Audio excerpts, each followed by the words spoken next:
आवृतेर्वह्निः यथादर्शो मलेन च यथोल्बेनावृतो गर्भः तथा तेनेदम् इदमावृतम् आवृतं ज्ञानमेतेन ज्ञानिनो नित्यवैरिणा कामरूपेण कौन्तेय दुष्पूरेण अनलेन च आवृतं ज्ञानमेतेन ज्ञानिनो नित्यवैरिणा कामरूपेण कौन्तेय दुष्पूरेण अनलेन च इन्द्रियाणि मनोबुद्धि अस्याधिष्ठानमुच्यते एतैर्विमुह्यत्येष ज्ञानमावृत्य देहिनां तस्मात् त्वमिन्द्रियाणादो नियम्य भरतर्षभ पाप्मानं हि प्रजह्येनं ज्ञानविज्ञाननाशनम्। भगवान श्री कृष्ण अर्जुन को कहते हैं कि धूमेना व्रियतेर्वह्निः. We had seen this before, but because it is interconnected, I am again connecting us all.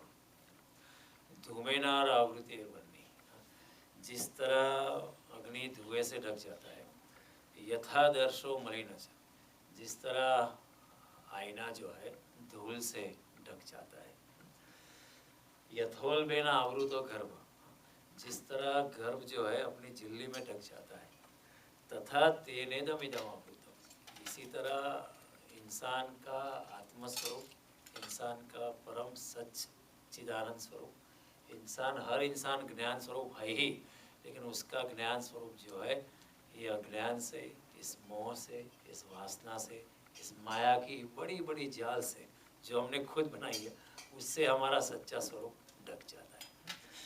और भगवान कहते हैं आवृतम ज्ञानम एतेन ज्ञानिनो नित्य वैरिणो, ये जो वासना है, ये जो कामना है, जो ज्ञान की नित्य वैरिणा है, जब तक ये वासना है, जब तक ये कामना है, जब तक ये मोह है, तब तक हम अपना ज्ञान स्वरूप देख नहीं पाते। Therefore he says ज्ञानिनो नित्य वैरिणो. The only enemy we have in our existence is our अज्ञान, and अज्ञान is because of our माया. और कोई दुश्मन नहीं हो, वास्तव में हमारे ज्ञान स्वरूप को रोकने का कारण अज्ञान नहीं है, वासना है। वासना ही अज्ञान है, कामना ही अज्ञान है, क्योंकि हम भटक जाते हैं कामना में। और भगवान कहते हैं नित्य वैरिणो काम रूपेण कौन्तेय दुष्पूरेण अनलेन च, जिस तरह भभकते हुए अग्नि में कुछ भी डालो लेकिन फिर भी अग्नि संतुष्ट नहीं होता है, उसी तरह इंसान की काम वासना मोह माया कभी तृप्त नहीं हो सकती, दुष्पूर है। ये explains the chemistry of sense gratification, कि ये जो वासना है कभी भी किसी की पूर्ण होती नहीं, कितना भी किसी सब कुछ मिल जाए, अगर सारी पृथ्वी की भी मालकियत मिल जाए तो भी इंसान चाहेगा किसी और ग्रह की मालकियत कर लो, ये कभी तृप्त होती नहीं। और हमारे वेद और पुराणों में ऐसी कथा भी आती है कि त्रैलोक्य का साम्राज्य मिल गया, फिर भी इंसान अभी तक अधूरा है, अभी तक भरा नहीं है, अभी तक कुछ और चाहने के लिए। और वासना ऐसी है कि हमेशा कुछ तो नहीं है, always there is something not there, वो हमें भगाती है, दौड़ाती है, दौड़ाती है, दौड़ाती है, और पूरी जिंदगी तक ये चलता रहता है। Forever it goes on. Somebody wrote that when I was very young, I could not wait until I get my diploma or the higher secondary school certificate. Then when I got my higher diploma, I could not wait until I got my degree. When I got my degree, I could not wait till I get my postgraduate degree. When I got my postgraduate, I could not wait until I get a nice job with a multinational company. When I got a nice job with a multinational company, I could not wait until I get a nice wife or husband to start a family. When I started my family, I could not wait until I have my own children. When I had my own children, I could not wait until they get a potty sense. I was fed up of changing diapers. When they got that sense, I could not wait until they grew up, they got their degree and they got this, and I could not wait until they got married. I could not wait until they had their own children, I became grandparents. And I kept on running and running like this, and then I expanded myself. I could not wait until I became, a senator or a congressman. And to today I am dying, and all of a sudden at the deathbed I realized that I forgot to live. We forget to live.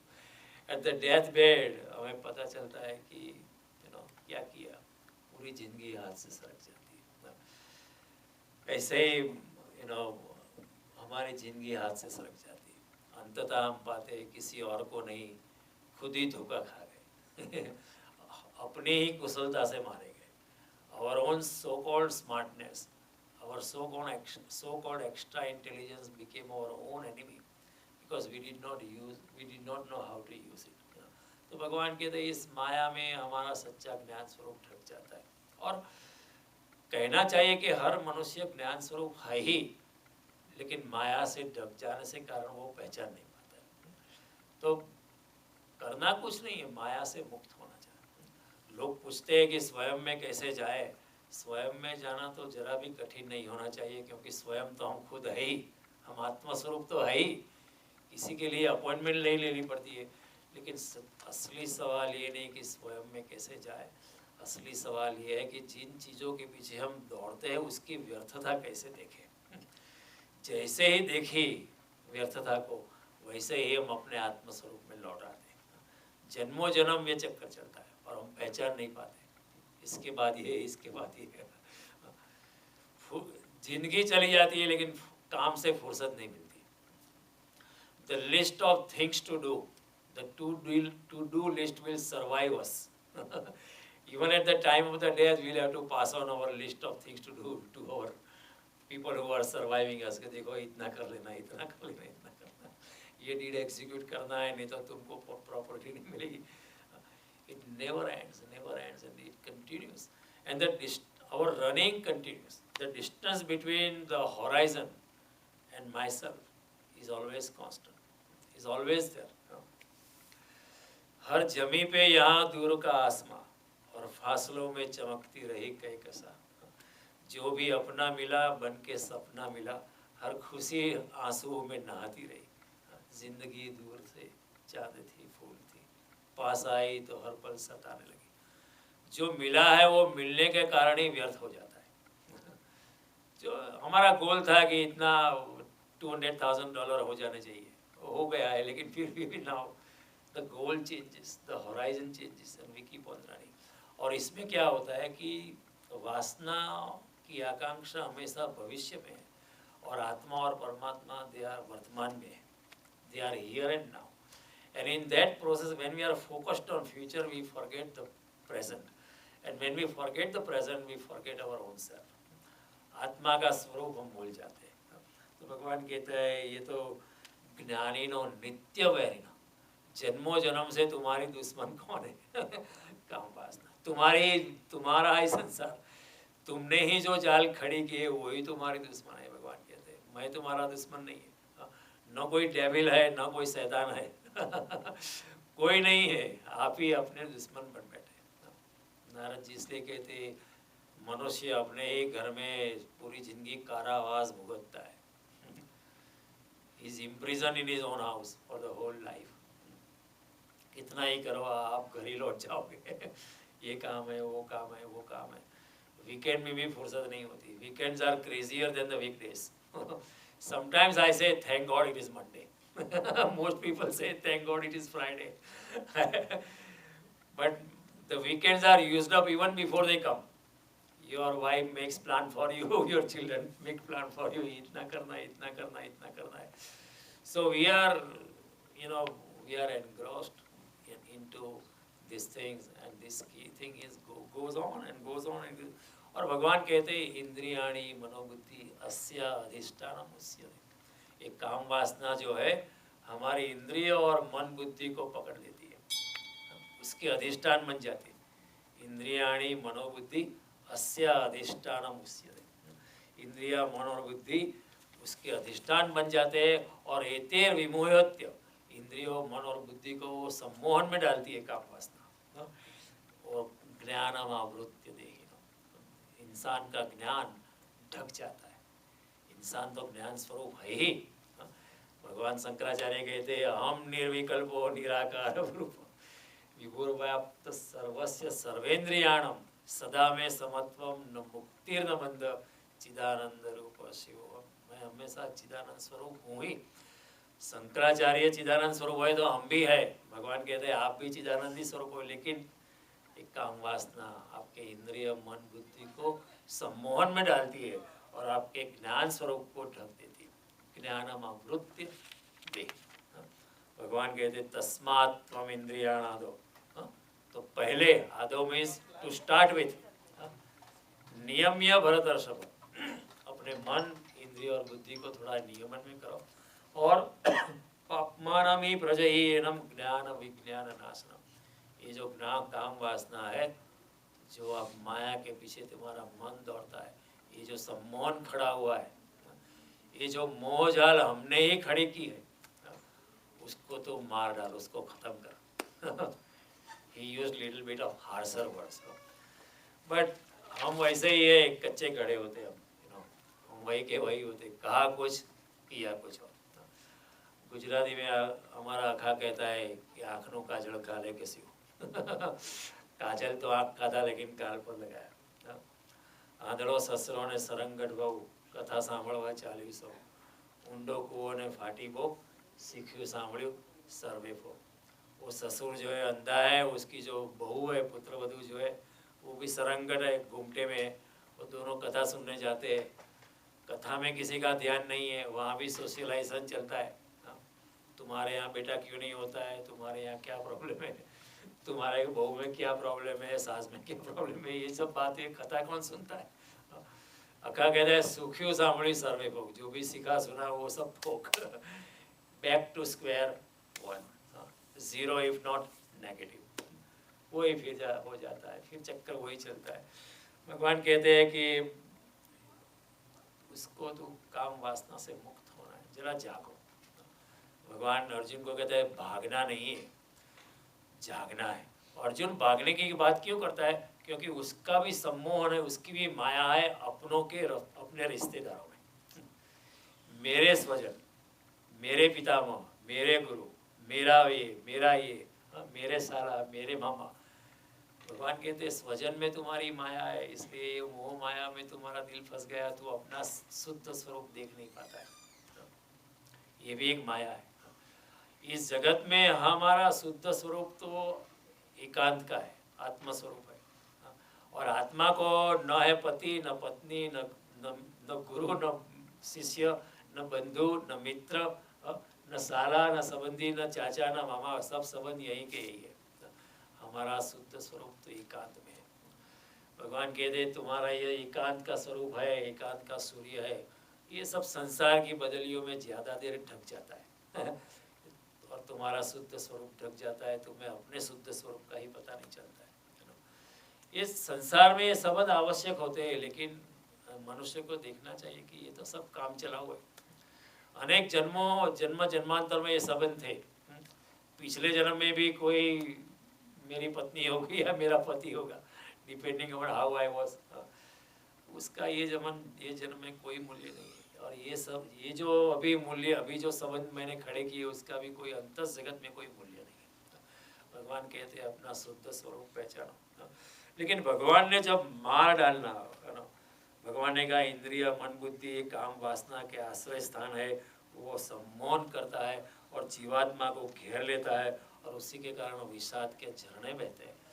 भगवान कहते हैं पहले इसको तो वश में कर, उसको मार डाल। लेकिन अनेक लोगों ने भ्रांति की, अनेक लोगों ने इंद्रियों के साथ वैर भावना खड़ी की। उन्होंने सोचा न रहेगी बांस तो न बजेगी बांसुरी, मूलो नास्ति कुतो शाखा। कई लोगों ने अंधापन मोल लिया। हमें महाभारत में पढ़ता है गांधारी ने पट्टी बांध दी, लेकिन पट्टी बांधने से कुछ होता नहीं है, मन की स्थिति पर आधार है। धृतराष्ट्र जन्म से अंधा था, लेकिन उसकी काम वासना शायद देखने वाले से भी ज्यादा चलती है।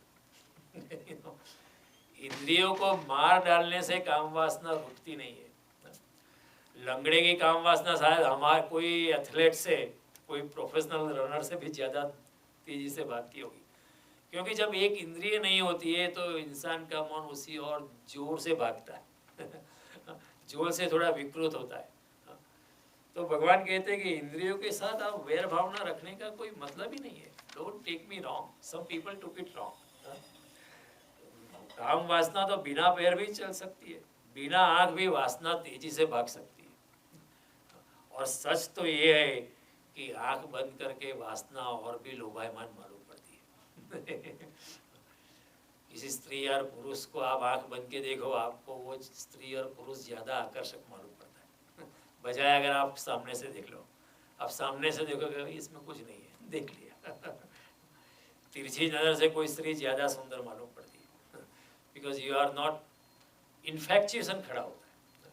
You create your imaginations and weave it around that person. तो जिसको हमने जिंदगी जानी है उसको जब खुली आंख देख लेना। दैट्स व्हाई हमने कहा ऋषि मुनियों ने धर्म अर्थ काम और मोक्ष, भोग संसार के भोग में डूबो और फिर संसार के भोग से मुक्त हो जाओ, भागो मत, पास थ्रू दैट, संसार की अग्नि से गुजरो। नहीं तो आप पहले ही भाग जाओगे तो फिर आपका मन चिपक जाएगा। अब हम समझो आप 15 साल की उम्र में हिमालय चले गए, फिर हिमालय में जाके भी आपका मन संसार में डूबेगा कि कम से कम शादी करनी थी, कम से कम मकान लेना था, कम से कम इतना पैसा कमाना था, बाद में ये सब करना था। भगवान कहते हैं काम वासना को understand the chemistry of sense gratification and then only you can liberate yourself out of it. नहीं तो आपका मन उलझा रहेगा। Therefore, हमारे ज़माने में, हमारे सनातन धर्म में ये प्रथा थी, ऋषि मुनि भी शादीशुदा था। कि देखो संसार को, फिर संसार से मुक्त हो जाओ। जो ऋषि मुनि कहता था कि 25 साल तक तुम्हें ब्रह्मचर्य अवस्था में बिताने, वही ऋषि कहेगा अभी आप गृहस्थाश्रम में जाओ। वही ऋषि मुनि कहेगा आप गृहस्थाश्रम में 25 साल जाओ, ताकि आप संसार को देखो और फिर संसार को देखने के बाद आप मुक्त हो जाओ। क्योंकि देखने के बाद you will know what it is. आप अगर खुली आंख संसार को देख लोगे तो आप संसार से मुक्त ही हो जाओगे। तो ये बात है कि आप इंद्रियों के साथ दुश्मनावट मत करो। इंद्रियों के साथ अगर दुश्मनावट कर दो, आप इंद्रियों को काट डालोगे, मार डालोगे, अंधे हो जाओगे, तो ये तो आप विकृति में जाओगे। प्रकृति को मारना नहीं है, प्रकृति को ढालना है, प्रकृति को रूपांतरण करना है। आप प्रकृति को मारोगे तो फिर आप विक्षिप्त हो जाओगे, पागल हो जाओगे, आपकी चेतना जो है, आपका मन जो है धूमिल हो जाएगा। आप जबरदस्ती कंट्रोल करना चाहोगे अपने आप को, क्योंकि काम वासना जबरदस्ती से कंट्रोल किसी की भी नहीं होती है। आज तक इतिहास ने किसी में भी जबरदस्ती काम वासना पे कंट्रोल पाया नहीं है। काम वासना पे काबू नियमन वैसे ही पाया जब आप काम वासना को समझ लो, अंडरस्टैंड इट, फिर आप उससे मुक्त हो जाते हो, अपने आप मुक्त हो जाते हो। जब बचपन थे हम तो हमको चॉकलेट का आकर्षण था, चॉकलेट खाने की बड़ी काम वासना थी। आज अगर आप कोई चॉकलेट देगा, आप कहेंगे नहीं बेटे तुम ही खाओ। क्योंकि आप उससे मुक्त हो गए। उसी तरह संसार की भी जो माया है, संसार की जो कामना है, उससे आप उससे गुजरो। तेन त्यक्तेन भुंजीता, त्याग के भोगो या भोग के त्यागो, एक ही बात है। उपनिषद कहता है तेन त्यक्तेन भुंजीता, त्याग के भोगो या भोग के त्यागो। अगर भोगने लगोगे तो आप भोग, अगर खुली आंख भोगो, लेकिन इंसान खुली आंख भुगतता नहीं है, इंसान ब्लाइंड हो जाता है। काम वासना में डूबता है इंसान, तो इंसान अंधा होकर काम वासना में जाता है। अगर आप एक बार भी काम वासना जागृत अवस्था से भोगो, गुजरो, अवेयरनेस से, जिसे कृष्णमूर्ति है चॉइसलेस अवेयरनेस, अवेयरनेस से गुजरो तो आप काम वासना से मुक्त हो ही जाओगे। बुद्ध ने यही कहा कि काम वासना उठ रही है तो आप उसे देखो, ऑब्जर्व इट। और आंतरिक इंद्रिया, जो इंद्रियों के पीछे क्या है, मन है, वो आंतरिक इंद्रिया है, वो मन कंट्रोल करता है। और आंतरिक इंद्रिया इतनी लज्जाशील है कि आप अगर उसको देखने लगेगा वो अपने आप सिकुड़ उड़ जाएगी। What is this, what am I doing. तो भगवान कहते हैं कि इंद्रियों को मारने की बात नहीं, इंद्रियों और मन में भी कुछ छिपा है, वो भी परमात्मा की शक्ति है। इंद्रियों के माध्यम से हम प्रकृति के साथ जुड़ सकते हैं, और प्रकृति भी परमात्मा का ही स्वरूप है। ये समझने जैसी है। प्रकृति भी परमात्मा का ही स्वरूप है। धर्मा विरुद्ध भूतेषु कामोस्मि भरतर्षभ। The sex energy in the human beings or in any animal, in any भूत मात्र is my own energy. उससे दुश्मनावट करने की कोई जरूरत, उसे समझो समझो and then you can liberate yourself. काम ऊर्जा को या आप उसको उससे आप प्रजोत्पत्ति कर सकते हो, you can recreate yourself, you can Procreate yourself, और या वही ऊर्जा को आप ऊर्ध्वगामी करके अपने हृदय चक्र से आज्ञा चक्र तक उसको ऊर्ध्वगामी करके या सहस्त्रार में लेके आप अपने ही आत्मस्वरूप को पहचान सकते हो, आप द्विज बन सकते हो, आप अपने आप को दूसरा जन्म दे सकते हो। काम की ऊर्जा वही है, it is a same sex energy, you can use it to procreate yourself, produce children, और you can recreate yourself with the same energy. तो भगवान कहते हैं कि ये जो ऊर्जा है, उसी ऊर्जा से आप अपने आप को जन्म दे सकते। एक जन्म तो हमें माँ बाप से मिलता है ना, दूसरा जन्म हम अपने आप को खुद को दे सकते हैं। Same sex energy you can use it to recreate yourself, and वही सच्चा द्विज है। द्विज यानी someone who is reborn, and द्विज यानी somebody who is a true Brahmin. ब्राह्मण का दूसरा नाम है द्विज, जिसने दूसरी बार जन्म लिया है। केवल ब्राह्मण कुल में अवतार लेने से कोई ब्राह्मण नहीं है, कोई जानी कुल में अवतार लेने से कोई ब्राह्मण नहीं बनता है, कोई व्यास कुटुंब में अवतार लेने से या पंड्या कुटुंब के अवतार लेने से कोई ब्राह्मण बनता नहीं है। ब्राह्मण बनने के लिए तो द्विज होना पड़ता है, ये बड़ी कठिन बात है, जागना पड़ता है, फिर तेजस्विता आती है, पवित्रता आती है, क्षमा आती है, सारे गुण अपने आप आते हैं, और तभी एक ब्राह्मणत्व पैदा होता है। तो भगवान कहता है इंद्रियों से बैर मत करो, सिर्फ ट्रांसफॉर्मेशन में जाओ, रूपांतरण करो, भागो मत, जागो। अर्जुन को भगवान कहते हैं भागना नहीं है, जागना है, यहीं खड़े रहो। न केवल यहीं खड़े रहो, तुम अपने आप को अपने अंदर ले जाओ। See, he is working on two dimensions. Not only is letting Arjun run away from the battlefield, but he's also saying enter yourself. Don't worry about this attachment. ये सब जो है ये तो शरीर है, तुम्हारा धर्म है लड़ना, तुम्हारा क्षत्रिय धर्म है कि ये अनीति के सामने लड़ना। Don't run away from your duty. तो उसको भागने नहीं देते, और ऊपर से अपने आप को अर्जुन को कहते हैं एंटर योर ओन सेल्फ, वहीं आनंद का स्तोत्र है। तो भगवान की बात बड़ी क्रांतिकारी, रूपांतरण में भी ले जाती है। कुचली हुई इंद्रिया, जो कई लोगों ने इसका मीनिंग उठाया कि इंद्रियों को मार डालो, यानी इंद्रियों को कुचल डालो, हाथ पांव ढोल डालो, आंखें फोड़ डालो, mutilate your energies. No, that's not the message of Krishna. कुचली हुई इंद्रिया जो है मन और बुद्धि और अपनी प्रकृति को विकृत कर देगी, विक्षिप्त कर देगी, न्यूरोटिक कर देगी। जितना आप सेक्स पे कंट्रोल करोगे इतना मन आपका धूमिल हो जाएगा।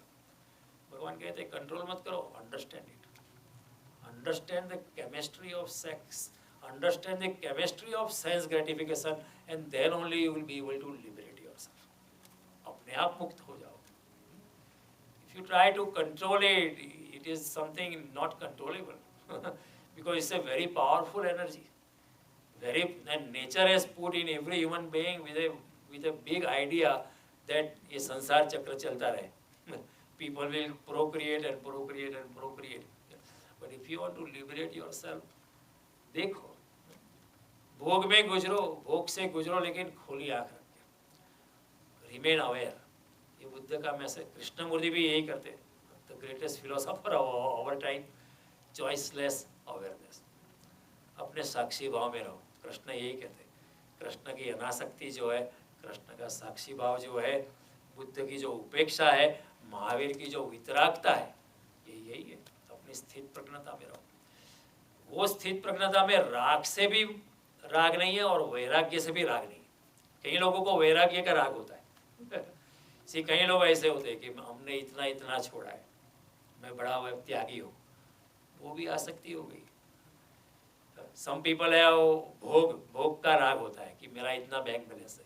कई लोगों के पास मैंने इतना डोनेशन किया है, उतना बैंक बैलेंस, डोनेशन का बैंक बैलेंस, कि देखो मैं इतना इतना इतना छोड़ा था। मैंने जब संन्यास लिया था इतनी ज़मीन छोड़ी थी, ये स्त्री को छोड़ा था, ये पुरुष को छोड़ा था, और इतनी ज़मीन छोड़ी थी। अभी तक 30-40 साल के बाद भी हिसाब मगज में है। मैंने ये सब पे लात मारी थी। इसका मतलब थी लात मारी थी, लेकिन लात ठीक तरह से लगी नहीं। अभी भी आ सकती है अभी भी उसमें आ सकती है, अभी भी उसमें मन जुड़ा हुआ है। तो आपने कोई त्याग नहीं किया है। विरक्तता को समझो। महावीर की विरक्तता बड़ी, it is very subtle. Krishna की अनासक्ति वेरी सटल है। बुद्ध की उपेक्षा वेरी सटल है। कृष्ण नहीं कहेंगे आप इतने वैराग्य में डूबो, आप बोले वैराग्य से भी मुक्त करो, मुक्त हो जाओ और राग से भी मुक्त हो जाओ, तभी मेरी अनासक्ति है। दो मित्र थे, एक राजा का बेटा था, एक गरीब इंसान का बेटा था। वो दोनों साथ में एक पाठशाला में पढ़ते थे, एक एक गुरुकुल में पढ़ते थे। वो दोनों बड़े हो गए। राजा का पुत्र जो था वो राजा हो गया, उसके बड़ा सम्राट हो गया, उसकी यश कीर्ति चारों ओर फैल गई। और जो दूसरा एक लड़का उसका दोस्त था, वो एक बड़ा साधु हो गया, और उसकी साधु की कीर्ति भी चारों ओर दिग दिगंत में फैलने लगी कि बड़ा त्यागी है, बड़ा त्यागी है, खाता नहीं है, हाँ 2-3 दिन में एक बार खाता है, इतने उपवास करता है, सोता भी नहीं है, और इतना सन्यास के वस्त्र धारण किए है, इतना धूप में खड़ा रहता है। तो लोग उसके आशीर्वाद लेने आते थे, वो भी आशीर्वाद देता था। राजा को बड़ा आश्चर्य होता था कि जब हम साथ में पढ़ते थे, ये तो बड़ा अभिमानी था, बड़ा चक्की था, बड़ा जटिल था। He was very obstinate. How come he has become a big yogi? Doesn't make sense, you know. लेकिन हो गया, शायद हो भी गया, शायद मैं उससे कुछ सीख पाऊँ, मेरा दोस्त है। तो एक दिन वो बार उसने निमंत्रण दिया कि आप मेरे राजधानी में आओ और राजधानी में प्रवेश करो और आपका स्वागत है राजमहल में। अब वैसे भी आप मेरे पुराने दोस्त हैं।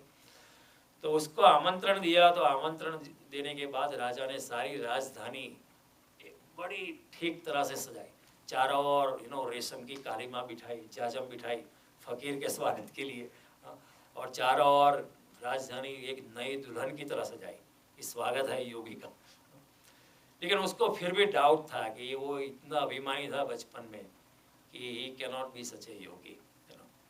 लेकिन वो जब आया, उसने स्वागत किया, तो वो जब आया तो उसके घुटनों तक कीचड़ था, घुटने तक उसमें कीचड़ था, और कीचड़ के साथ वो सब रेशमी जाजम पर चला रेशमी कालीमा पे चला, सब खराब कर दिया जानबूझकर। लोग भी आश्चर्यचकित हो गए कि ये क्या कर रहा है, इतनी अच्छी शुभ्र श्वेत जाजम बिठाई है राजा ने, उसको कादव कीचड़ के साथ चल रहा है। वो आया महल में, राजा ने कुछ बोला नहीं। महल में आया, जब दोनों साथ में बैठा था तो उसने पूछा कि आपको ये कीचड़ कहाँ से मिला?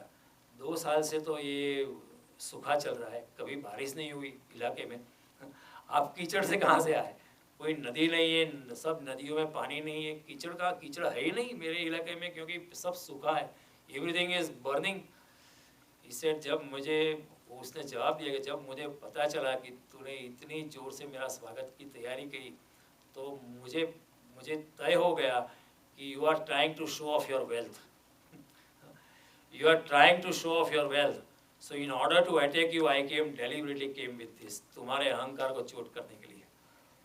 तो राजा ने कहा कि ये भी तुम्हारा अहंकार नहीं कि तुम मेरे अहंकार को चोट, मैं तो अहंकारी हूँ ही, मैं तो राजा हूँ मैं तो भोगी हूँ ही, लेकिन तुम्हारा भी ये त्याग का इतना अभिमान है कि तू इतनी अच्छी चादर पे, इतनी अच्छी जाजम पे तू भी अभिमान से चल रहा है। अभिमान की दिशा बदल गई है, अटैचमेंट की दिशा बदल गई। एक त्याग में है, एक पूरा भोग में है, लेकिन दोनों की आसक्ति है। एक अपने आप को त्यागी कहला के प्रसिद्धि पाता है, एक अपनी वेल्थ को बता के प्रसिद्धि पाता है, लेकिन दोनों का ईगो, दोनों के अहंकार की पूर्ति हो रही है। Directions are different but they are not. राजा इमीडिएटली सेड नो, मेरी अनासक्ति नहीं, मैं तो भोगी हुई, लेकिन लगता है तुम्हारी भी अनासक्ति घटित नहीं हुई, तुम जैसे थे, जैसे बचपन में पाठशाला में थे, अभिमानी वैसे ही अभिमानी से भरे हुए। अभी ठीक है, हम दोनों सरखे, आओ भाई सरखा, आओ भाई हरका, आपने बेव सरखा, we are the same, direction is different. ये होता है, इन चालों से सावधान रहना। कई बार कई लोग मैं इतना त्याग करता हूँ, इतना त्याग करता हूँ, इतना भगवान शंकराचार्य ने कहा जटिलो मुंडित लुंचित केश उदर निमित्तम बहुकृत वेश। सावधान, कई लोग ऐसा दाढ़ी बना लेते सन्यास के वस्त्र डाल लेते, जटा बढ़ाते, जटिलो। कई लोग लुंचित केश होते, अपने अपने एक एक बाल शेव नहीं करते, खींच के निकालते। See I have tortured myself. Shankaracharya कहता है ये कोई उसकी स्थित प्रकृति नहीं है, ये कोई आत्मज्ञान की अवस्था नहीं है, ये तो और भी अभिमान का बढ़ाना है। लोग आएंगे आपके चरणों में, देखो कितने अपने आप को टॉर्चर करता है, लेकिन ये प्रशंसा से आपकी अनासक्ति घटित नहीं। अहम निर्विकल्प हो निराकार, ये अवस्था अभी तक आई नहीं। हमेशा त्यागी भोगी से प्रभावित रहता है और भोगी भी त्यागी से प्रभावित रहता है। वो एक दूसरे पे आधार पे चलते थे। एक मुनि थे, उन्होंने एक सभा थी, उन्होंने बड़ा अच्छा भजन गाया। भजन के बोल ऐसे थे कि राजाओं को लिखा था कि तुम अपने महलों में मस्ती से पड़े रहो, मुझे तुम्हारे महलों में कोई रस नहीं है, मुझे तो मेरे राह की धूल प्यारी है। तुम रहे आओ, मस्त पड़े रहो अपने महलों में। राजाओं को, सेठ लोगों को तो अपने बंगले में पड़े रहो, मुझे आपको बंगले से कोई मतलब नहीं, मैं तो मेरी राह की धूल मुझे प्यारी है। एक थोड़ा सा ज्ञानी युवक वहाँ खड़ा था, उसने पूछा कि अगर आपको महलों में रस नहीं है, अगर आपको आपकी राह की धूली प्यारी है, तो ये भजन लिखने का भी कष्ट क्यों किया? आपने अगर भजन लिखा है उसका मतलब है आपको आसक्ति राजमहल में अभी तक है। ऊपर से कहते हो कि आपको रस नहीं, लेकिन फिर भी है, नहीं तो आप बात भी क्यों करेंगे? Why would you even talk about it? आपको रस है। तो मुनि जैन मुनि था, ये ट्रू स्टोरी। जैन मुनि अच्छा होगा, आजकल के ज़माने में जो ऐसे अभिमानी हो उससे तो थोड़ा कम होगा। उसने कहा कि आप मुझे बाद में मिलना। फिर बाद में जब वो युवक मिलने का, तो वो शिष्यों की भीड़ नहीं थी, तो उसने युवक ने पूछा भाई उस शिष्यों की भीड़ का क्या हुआ? कि नहीं उनको अभी नहीं आने देते, हम एक दूसरे से बात किए। तो मुनि ने बड़े प्रशंसा से कहा कि आपने बड़ा अच्छा मुझे जगा दिया, मुझे रस है, मुझे महलों में रस था। जब मैं सन्यासी नहीं था, जब मैं मुनि नहीं था, तब इन धनवानों के घर मुझे द्वारपाल की नौकरी नहीं मिलती थी। अभी मैंने त्याग किया है तो वो मेरे चरणों में झुकते हैं, लेकिन अभी भी मेरा मन उनके धन में है, उनके महले में है। लेकिन ये तो लिखना पड़ता है कि मुझे रस नहीं है। लेकिन आपकी बड़ी कृपा है, आपने शिष्टाचार का ख्याल नहीं किया, सभी के सामने मुझे कह दिया कि आपको रस है। मैं आपसे अनुग्रही थी। He was nice. कई बार ऐसा होता है, भोगी त्यागी से प्रभावित होता है और त्यागी भोगी से प्रभावित होता है, गहरे में प्रभावित होता है। कई बार हम देखते हैं, नहीं तो फिर मल्टी मिलियनर के घर पे ही रहना हमेशा होता है उनको। मैं मालूम है एक यहाँ भागवतकार आते थे, एक पहले एक अच्छे भले इंसान के साथ ठहरते थे। आई नो हिम पर्सनली, मैं उनको भी मिला था उनके घर। ये they are very nice, their house is like a temple and they live in very spiritual life they conduct. अभी उनको प्रसिद्धि मिल गई है तो उसके घर कभी नहीं जाते, अभी कोई मल्टी मिलियनर के घर जाते वो भूल जाते। ऐसा होता है, सावधान, बी केयरफुल ऑफ दिस। कई बार ऐसा होता है। जनक राजा महलों में रहते थे, हम कहेंगे वो तो भोगी है, लेकिन जनक राजा महलों में रह के भी पूर्ण त्यागी है। सच्चे अर्थों में त्यागी भी नहीं है, योगी है। फर्क है, भोगी भोग को भोगता है, त्यागी त्याग में उसको रस है, योगी बीच में है। योगी न त्याग में है न भोग में है। भगवान कहते तपस्वी भी अधिक हो योगी, ज्ञानी भी होगी मतोधिक, कर्मेश भी हो चाधिक हो योगी, तस्मात् योगी भवार्जुन। तपस्वी वगैरह ठीक है, तुमको तो योगी बनना है। देखो कई लोग तपस्या करते हैं तो क्या होता है, उनकी तपस्या एक्सटर्नल होती है, बाहर से होती है, लोगों को दिखाई पड़ती है। जब लोग देखते हैं तो लोग उनकी प्रशंसा करते हैं, और जितनी प्रशंसा करते हैं उसका अहंकार बढ़ता है तो वो और करता है। अगर मैं 21 दिन का उपवास करता हूँ, अगर आप 21 दिन के बाद अगर मेरी शोभा यात्रा निकालने वाले हैं तो मैं करूँगा। लेकिन अगर on 19th day you tell me कभी शोभा यात्रा में कुछ प्रॉब्लम हो गया है, कल शोभा यात्रा निकल नहीं पाएंगे, तो फिर मेरा गुस्सा देखो। इसका मतलब मैं कर रहा था, लेकिन मैं अपनी आंतरिक चेतना के लिए नहीं कर रहा था। मेरी कीर्ति बढ़ेगी, मेरा यश बढ़ेगा, मेरा मान बढ़ेगा, इसलिए कर रहा था। तो सावधान। तो जनक राजा एक दूसरे योगी का शिष्य था, उसको देखा होगा गुरु ने कि अभी तक उसकी अवस्था नहीं बढ़ रही है, वो आगे नहीं बढ़ रहा है, अभी भी अभिमान में।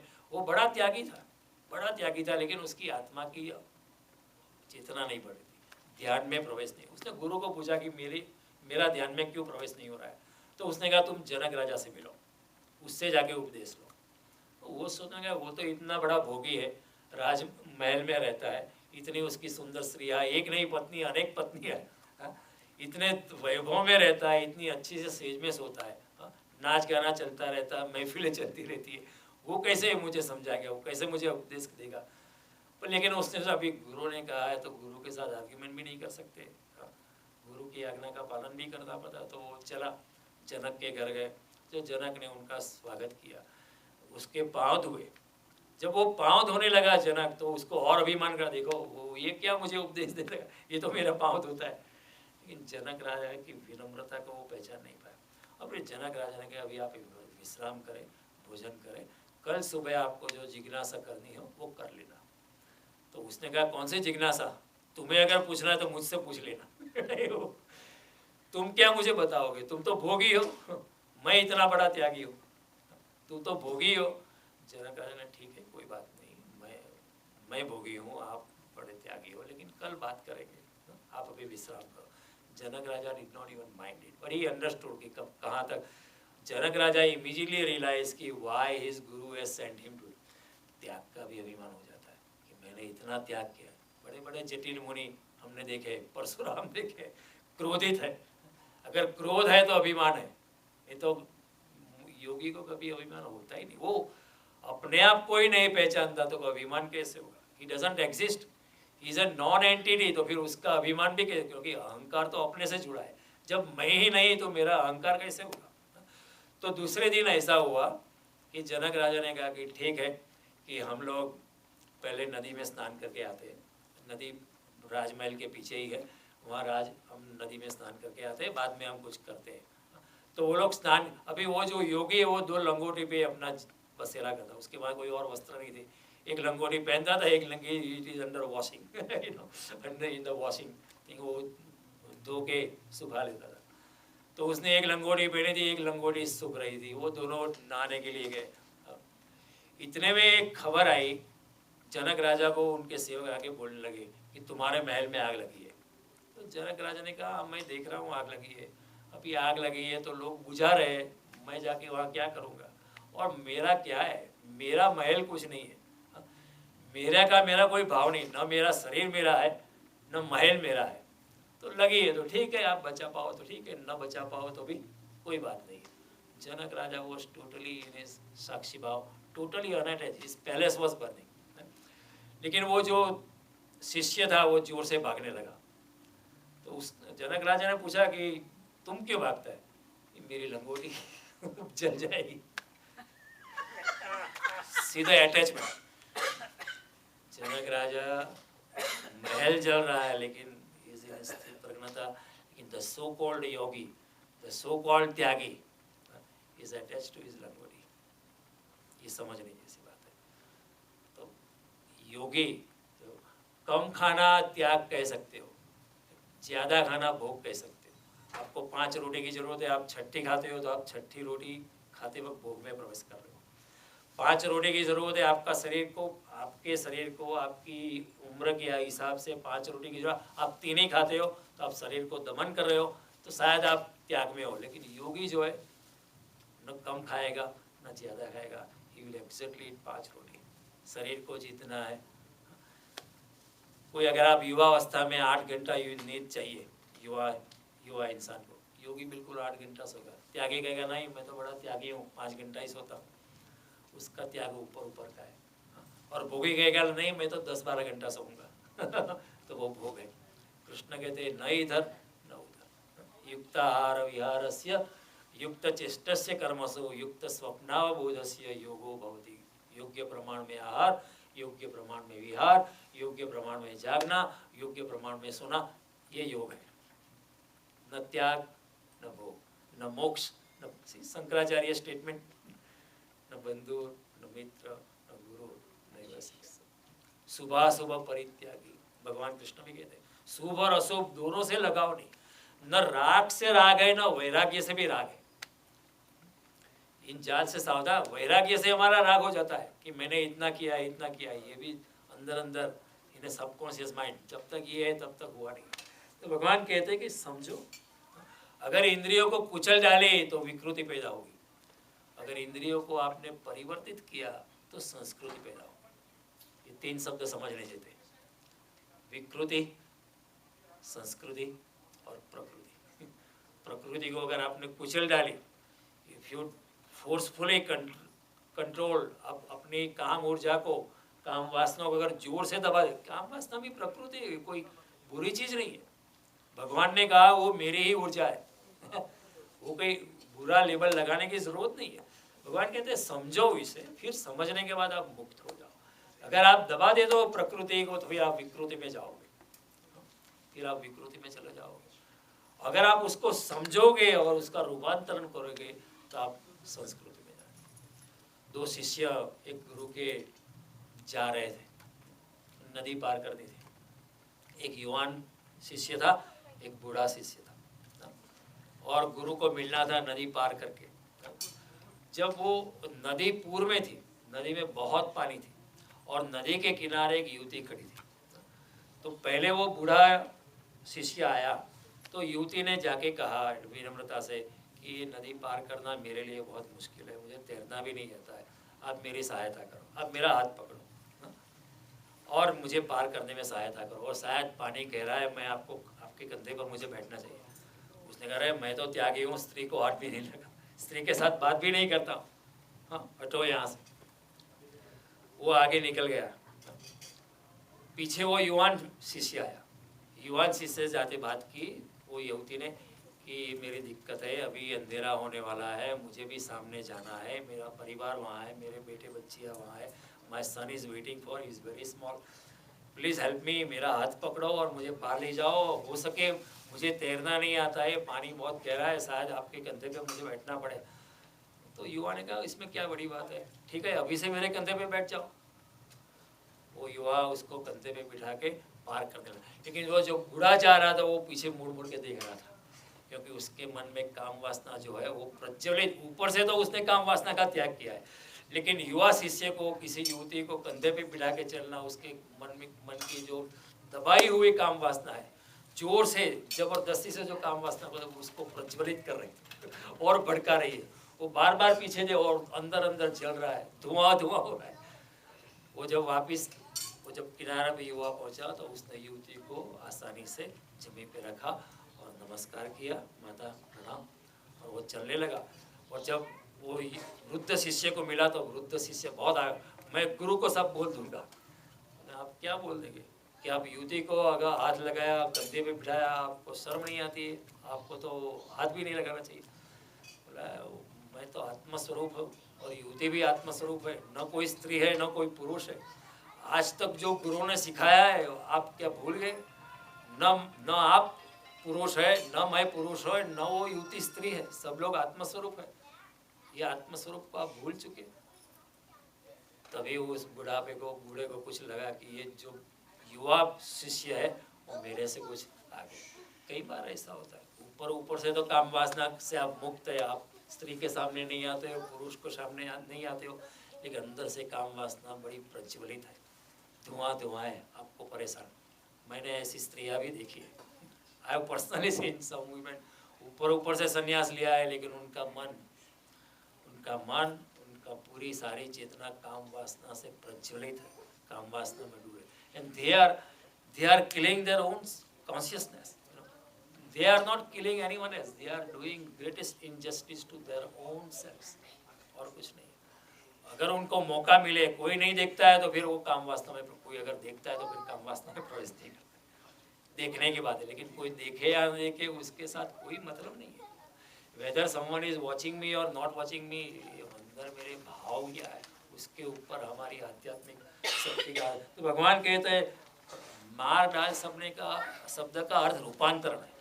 कृष्ण के मुख में मार डाल का अर्थ वो नहीं है जो त्यागवादी हो गए, जो व्यर्थ ऊपर से त्यागवादी है, उसके मुख में जो अर्थ लगता है वो अर्थ उसमें नहीं है। कोई रिजिड जैन साधु है या कोई रिजिड बोलना नहीं चाहिए मुझे, कोई रिजिड क्रिश्चियन पादरी है, देखो क्या होता है, जबरदस्ती करते हैं तो फिर वो चाइल्ड एब्यूज में जाते हैं जबरदस्ती है ना, तो फिर वो क्या, the sex energy they have not understood it, they have forcefully contended, it is going to burst.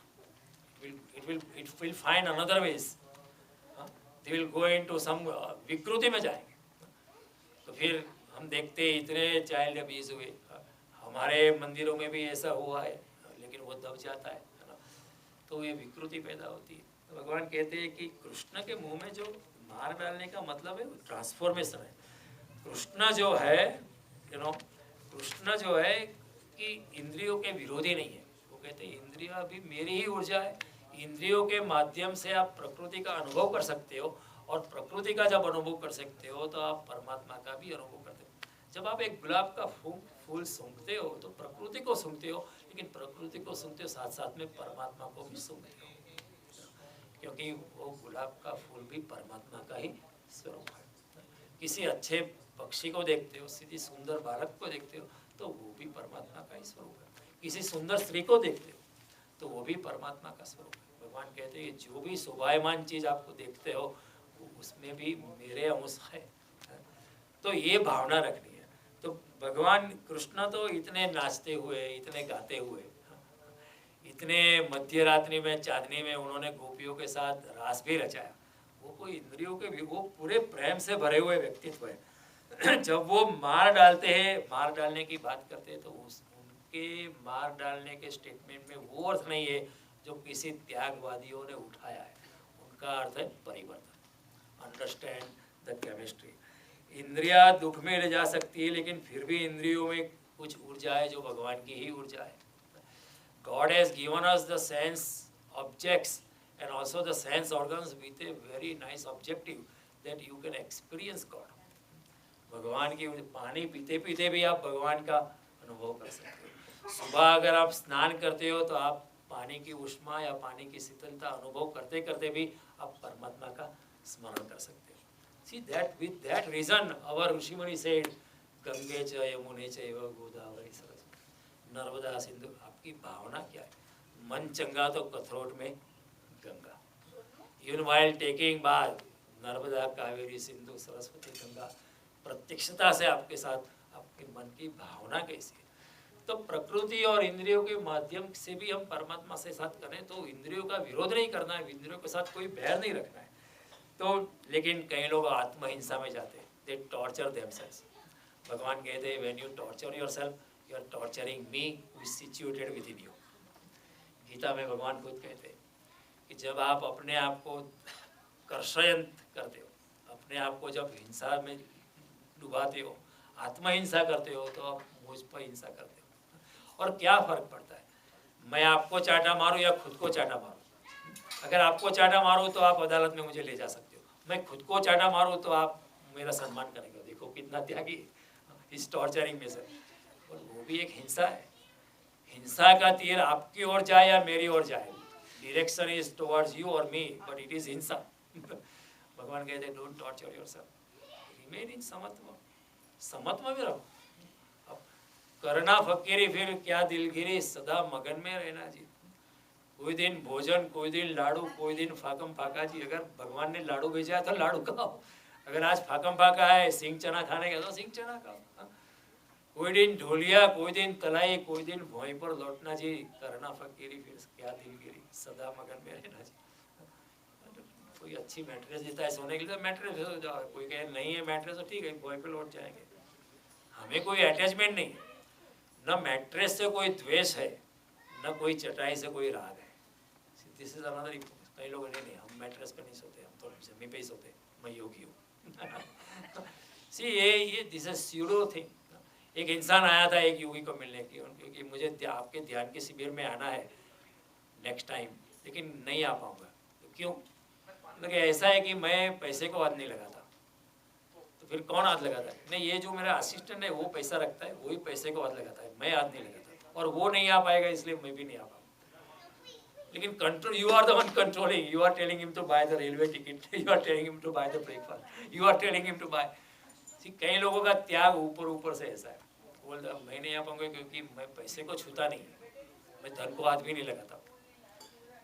वो आदमी लगा देंगे उसको बोलता है नहीं कि तुम बाय द रेलवे टिकट, क्या मतलब है उसका? इसका कोई मतलब नहीं। You are cheating your own self. तो भगवान कहते हैं इंद्रियों से आप विरोध मत करो, ठीक तरह से आप इंद्रियों को समझ लो।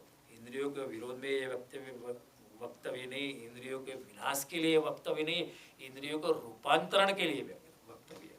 और ये कामुक और वासना वृत्तियों का विनाश होता है जब हम उसको समझते हैं, तभी इंद्रिया और मन ऊर्ध्वगामी बनते, नहीं तो अधोगामी बन जाते। ऊपर ऊपर से तो योगी त्यागी रहता है, लेकिन उनका मन हमेशा संसार में भागता रहता है, संसार में ही दौड़ता रहता है। ऊपर ऊपर से त्यागी है, लेकिन मन संसार में प्रविष्ट हो जाता है। भगवान कहते हैं मिथ्याचार तदोच्यते, दूसरे अध्याय में ही भगवान ने कहा ये मिथ्याचार है, you are cheating your own self, you are not cheating. और इंद्रिया का स्वभाव है, जिस इंद्रिया का आप दमन करते हो वही इंद्रिया और पावरफुल हो जाती है। कोई मेरा हाथ काट डाले तो मेरा हाथ और पावरफुल हो जाता है, क्योंकि बाकी शरीर का बाकी का हिस्सा जो है मेरे हाथ को जो अपंग हो गया उसको सहायता करता है। इसलिए कई बार अंधे देख पाते हैं, उनके अंतर चक्षु हमारे चर्म चक्षु से ज़्यादा पावरफुल काम करते हैं, उनको पता चल जाता है कोई मौजूद है। क्यों ऐसा होता है? क्योंकि दूसरी जो इंद्रिया है उसकी जो चली गई आँख उसको सहायता करती है, और जोर से, और करनी भी चाहिए क्योंकि उसकी आँख चली गई। भगवान कहते हैं कि डोंट, कृष्ण का मतलब रूपांतरण करता है, बेटे को मार के और डिसिप्लिन करके आज्ञांकित नहीं करता है। कई लोग, कई बेटा बहुत आज्ञांकित हो, but highly discipline and control, he can not even argue with you. नहीं, let him argue, let him be lively, let him argue. And बेटे को मार के आज्ञांकित नहीं करना, उसको जीवंतता के, उसको बुद्धिमान बना के आज्ञांकित करना। तो इंद्रिया स्वस्थ हो, भरी पूरी हो, जीवंत हो, उसको मरी हुई इंद्रिया नहीं चाहिए। इंद्रिया हमारी मालिक ना हो, हम उसके मालिक हो। Drive A Mercedes, but don't let the Mercedes drive you. That's what Krishna is saying. You control it, but उसको दबा देने को, और जो करता है वो गुलाम हो जाता है, कर्ता भोक्ता होता है, और साक्षी जो होता है वो मुक्त हो जाता है। जितना मैं समझता हूँ कि मैंने किया है, मैं भोक्ता हो जाता हूँ। तो जब मैं करता नहीं, मैं अगर साक्षी हूँ, तो भोग में डूब के भी मैं भोग में डूबता नहीं। जब तक मेरा कर्ता का भाव नहीं है कि करने वाला मैं हूँ। अगर मैं कुछ खा रहा हूँ, समझो आपने कुछ मिठाई मुझे दी, मैं खा रहा हूँ, अगर मैं इस अंदर से ये शरीर खा रहा है, मैं तो अंदर शुद्ध आत्मस्वरूप हूँ। भूख लगी है, शरीर को लगी है, और शरीर प्रकृति का हिस्सा है, तो प्रकृति को भूख लगी है, तो प्रकृति भूख मिटा रही है और कुछ नहीं कर रही है। मैं न खा रहा हूँ, न मैं सो रहा हूँ, मैं तो शुद्ध आत्मस्वरूप। अगर ये भाव है तो फिर आपको कर्म का बंधन नहीं लगता है, आपको कर्म की गुलामी नहीं लगती है, और आप भोगता नहीं है। तो ये समझने जैसी है। एक बार कृष्ण की ये कथा है, हुई ना हुई उसके साथ कोई मतलब नहीं, उसका बोध बड़ा पारगामी है। कि कृष्ण की रानियों ने उपवास रखा था, और उनका व्रत ऐसा था, जब तक कोई योगी को न खिलाए शाम को, तब तक वो उपवास न तोड़ेगी। तो कृष्ण और यमुना के पार एक योगी आया था, वो उनको पता चला था कि यमुना के पास एक बड़ा योगी आया है, लेकिन यमुना पूर्व में थी, यमुना में बाढ़ थी, तो यमुना को पार करना मुश्किल था। तो वो अपनी उलझन लेके कृष्ण के सामने गई कि अब हम क्या करें, योगी तो यमुना के पार है और यमुना में बहुत पानी, हम पार नहीं कर सकते, अब what is the solution. Krishna ने कहा कि आप यमुना को जाके कहो कि अगर योगी जीवन भर का उपवास है, जीवन भर अगर उसने कुछ भी नहीं खाया है, तो हमें मार दे दो। तो रानियाँ गई यमुना के पास, और कथा कहती है रानियाँ गई और कहा कि अगर योगी जीवन भर का उपवास है, उसने कभी भी कुछ नहीं खाया है, तो हमें मार्ग दे दो। तो यमुना ने मार्ग दे दिया। तो रानियों ने सोचा ये तो बड़ा आश्चर्य है, कोई किसी ने जीवन भर नहीं खाया, ये कैसे हो सकता है, योगी बड़ा तपस्वी होगा, शायद हम लेके जाते हैं लेकिन वो खाएगा नहीं कुछ, हमारा जो व्रत है कि योगियों को खिलाने के बाद हम खाएंगे, वो खाएगा ही नहीं। अब राजमहल से खाना जाता है, सभी रानियां लेके जाती है, और कृष्ण की एक रानी नहीं, हजारों तो इतना सारा राजमहल से खाना गया, तो योगी को प्रस्तुत किया, तो योगी सब खा गया। लेकिन खाते वक्त वो भोगता नहीं था, क्योंकि वो साक्षी भाव से खा रहा है। ही इज नॉट ईटिंग, वो शरीर खा रहा है, मैं नहीं खा रहा। I am totally independent. जब मैं भोजन कर रहा हूँ तो मेरा शरीर भोजन कर रहा है, मैं सो रहा हूँ तो मेरा शरीर सो रहा है। मैं कुछ भी भोग में हूँ, लेकिन शरीर भोग में नहीं है, मैं भोग में नहीं हूँ। यही बात शंकराचार्य कहते हैं, योग रतो या भोग रतो व संग रतो व संग विहीन यस्य ब्रह्मणि रमते चित्तम नंदति नंदति नंदति। योगी चाहे योग में है या भोग में है, लेकिन उसका चित्त जब तक ब्रह्म में रमता है तब तक वो न भोग में है न त्याग में है, वो हमेशा आनंद में ब्रह्म में ही है। तो योगी सब कुछ खा गया। रानियों की बहुत आश्चर्य लगा कि एक इंसान इतना सारा खाना खा गया।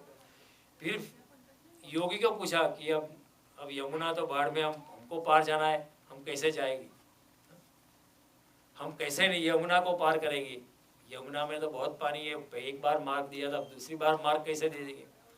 तो कहानी योगी ने फिर से कहा कि आप जाके कहना कि अगर मैं जिंदगी भर का उपवासा हूँ तो मुझे हमें मार्ग दे।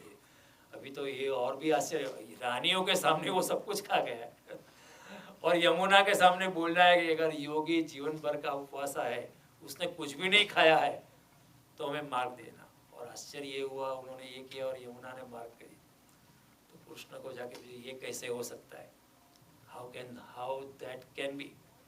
तो कथा और आगे चलती कि आप जाके फिर से जाओ, यमुना का बोलो अगर कृष्ण जीवन भर के ब्रह्मचारी है तो हमें मार्ग दे दो। तो Rania started giggling, you been acting as our husband and we even children out of you, how can you be brahmachari. Rania फिर से गई और यमुना को कहा कि अगर कृष्ण जीवन भर के नैष्ठिक ब्रह्मचारी है तो हमें मार्ग दे दो और यमुना ने मार्ग दे दिया। फिर वो फिर से गई, योगी से पूछा, फिर से यमुना बाढ़ में हम कैसे पार करेंगे। तो योगी ने कहा कि अगर आप जाके फिर से कहो कि कृष्ण अगर जीवन भर के ब्रह्मचारी है तो मैं मार्ग दे दो। तो यार Rani could not believe, how can that happen.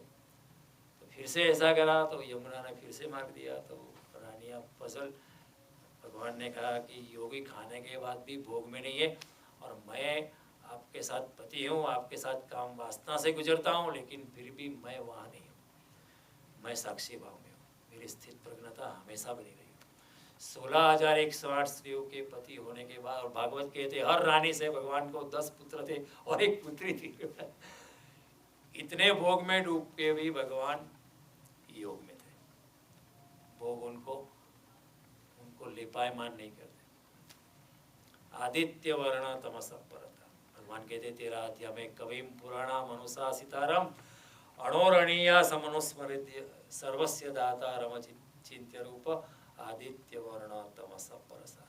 मैं सूर्य समान तेजस्वी हूँ, मुझे भोग का अंधेरा मुझे टच भी नहीं कर सकता है।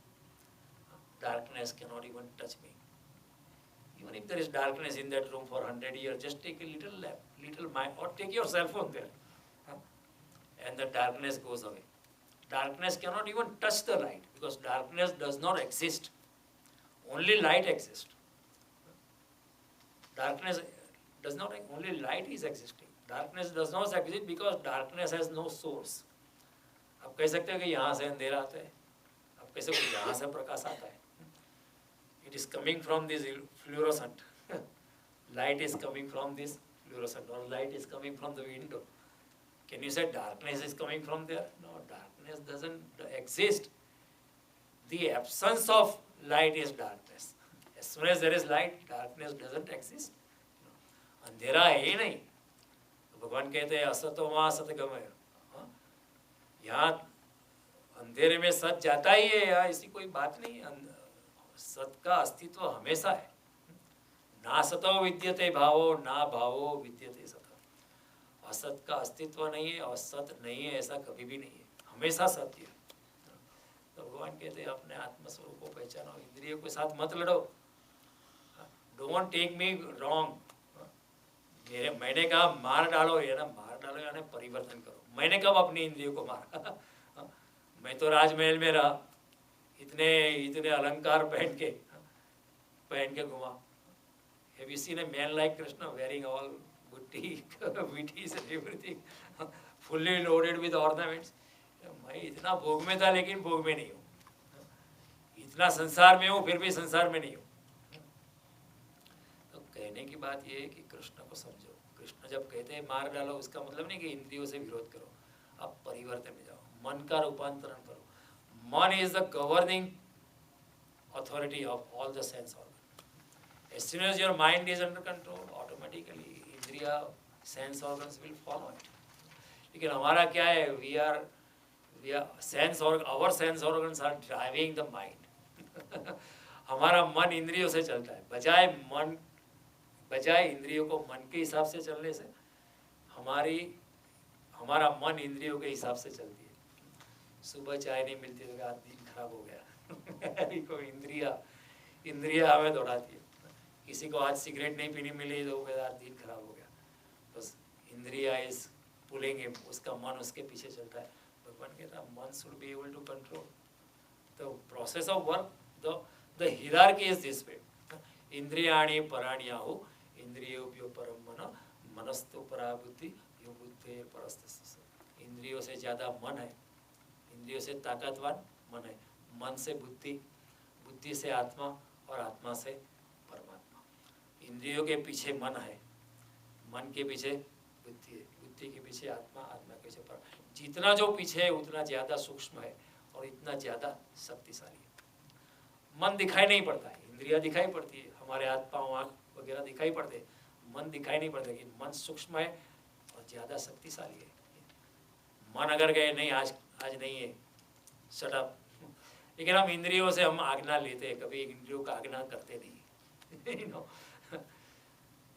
इंद्रियों से हम आज्ञा लेते हैं, कभी इंद्रियों को आज्ञा नहीं करते। Now shut up, I will prevail over you. फिर बुद्धि में वी यूज इंटेलिजेंस। बुद्धि कहती है ये ठीक नहीं, लेकिन वी टेल बुद्धि to shut up and find reason to justify the decision they mind has already made.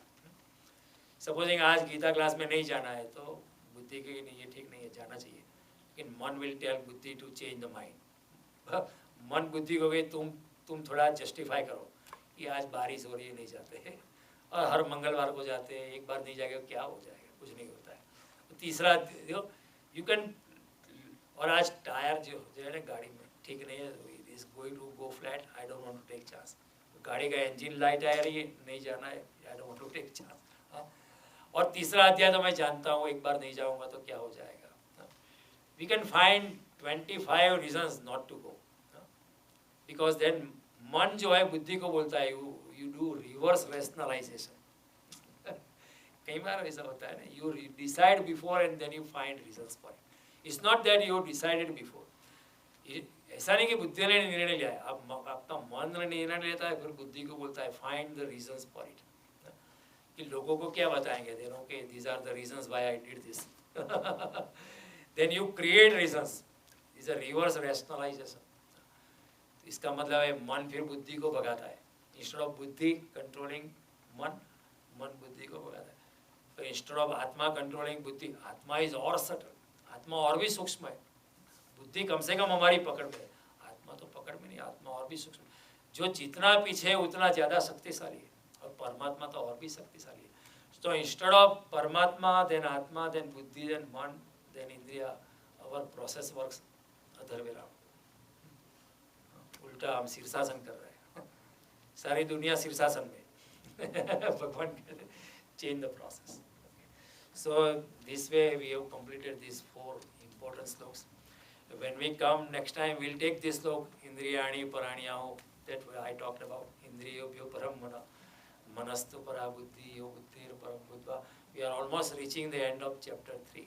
Okay, तो आपने इतनी शांति से सुना, मैं आपसे अनुग्रहित हूँ, धन्यवाद। अगले मंगलवार को फिर मिलेंगे।